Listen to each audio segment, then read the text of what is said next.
Bismillahirrahmanirrahim. Assalamualaikum warahmatullahi wabarakatuh. Halo teman-teman semuanya. Perkenalkan, nama saya Ahmad Madani. Teman-teman semuanya bisa memanggil saya dengan sebutan atau nama panggilan saya adalah Dani. Saya berasal dari Fakultas Usuluddin Adab dan Dakwah. Dan saya dari Prodi Komunikasi dan Penyiaran Islam. Baiklah teman-teman semuanya, di sini saya akan sedikit menjelaskan tentang perkembangan bahasa Indonesia saat ini. Baiklah teman-teman semuanya, di sini saya akan menjelaskan sedikit tentang perkembangan bahasa Indonesia saat ini.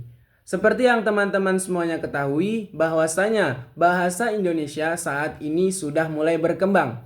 Perkembangan ini ditandai dengan banyaknya kosakata baru. Perkembangan ini dipengaruhi oleh berkembangnya teknologi, informasi, dan komunikasi. Teman-teman semuanya, seperti yang kita ketahui, di era globalisasi, keberadaan bahasa Indonesia dilihat sebagai bagian dari penghambat proses komunikasi global. Nah, kenapa demikian teman-teman? Hal ini dikarenakan bahasa Indonesia tampaknya tidak memfasilitasi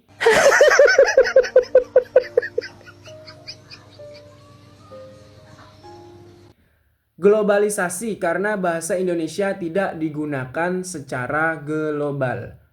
Nah, yang selanjutnya yaitu peran bahasa Indonesia telah menyatukan berbagai kelompok etnis ke dalam suatu kesatuan bangsa Indonesia.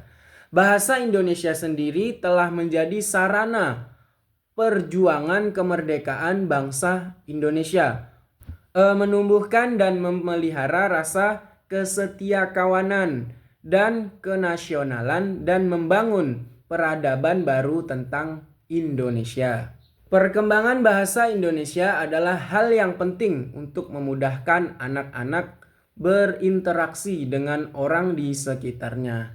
Setiap anak akan membangun tonggaknya sendiri untuk pengembangan bahasa dengan menunjukkan perilaku tertentu di usia tertentu. Perkembangan bahasa Indonesia sejak awal terbentuknya. Yang pertama yaitu awal dibentuk.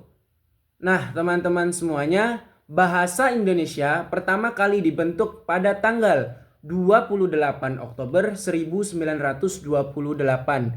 Nah, yang mana pada saat ini tanggal tersebut selalu diperingati, yaitu Hari Sumpah Pemuda oleh bangsa Indonesia. Pada waktu itu, para pemuda berkumpul dan mengucapkan ikrar. Ikrar tersebut berisi: 1. Bertumpah darah yang satu, tanah air Indonesia. Yang kedua yaitu berbangsa yang satu, bangsa Indonesia. Yang ketiga yaitu menjunjung bahasa persatuan bahasa Indonesia. Bahasa Indonesia yang digunakan oleh masyarakat saat ini berasal dari bahasa Melayu kuno. Perlu diketahui bahwasanya bahasa Melayu sudah digunakan pada kawasan Asia Tenggara, yaitu pada abad ke-7. Nah, teman-teman semuanya, yang kedua yaitu menjadi bahasa resmi negara. Pada tanggal 18 Agustus 1945, bahasa Indonesia secara sah menjadi bahasa resmi negara. Hal ini tertera di dalam Undang-Undang Dasar 1945 bab 15 pasal 36.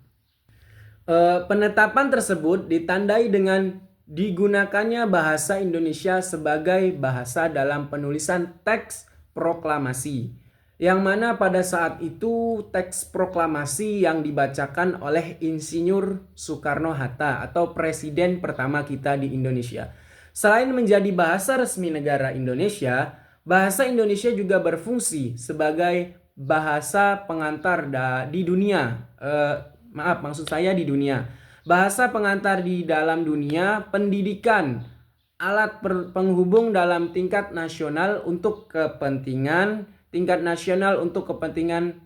perencanaan dan pelaksanaan atau pembangunan nasional dan lain sebagainya. Nah, teman-teman semuanya, itulah tadi sedikit tentang penjelasan perkembangan bahasa Indonesia saat ini.